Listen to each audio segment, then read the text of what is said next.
Chapter 12. The burden of the word of the Lord for Israel, saith the Lord, which stretcheth forth the heavens, and layeth the foundation of the earth, and formeth the spirit of man within him. Behold, I will make Jerusalem a cup of trembling unto all the people round about, when they shall be in the siege both against Judah and against Jerusalem.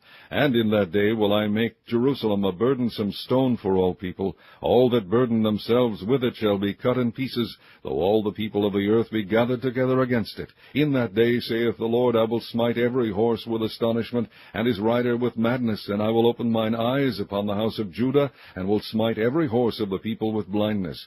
And the governors of Judah shall say in their heart, The inhabitants of Jerusalem shall be my strength in the Lord of hosts their God. In that day will I make the governors of Judah like an hearth of fire among the wood, and like a torch of fire in a sheaf.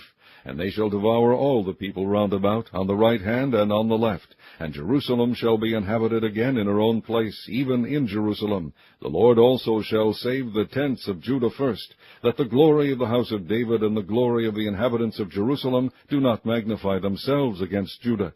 In that day shall the Lord defend the inhabitants of Jerusalem, and he that is feeble among them at that day shall be as David, and the house of David shall be as God, as the angel of the Lord before them. And it shall come to pass in that day that I will seek to destroy all the nations that come against Jerusalem, and I will pour upon the house of David and upon the inhabitants of Jerusalem the spirit of grace and of supplications, and they shall look upon me whom they have pierced, and they shall mourn for him as one mourneth for his only son, and shall be in bitterness for him as one that is in bitterness for his firstborn. In that day shall there be a great mourning in Jerusalem, as the mourning of Hadad Rimmon in the valley of Megiddon. And the land shall mourn, every family apart, the family of the house of David apart, and their wives apart, the family of the house of Nathan apart, and their wives apart, the family of the house of Levi apart, and their wives apart, the family of Shimei apart, and their wives apart, all the families that remain, every family apart, and their wives apart.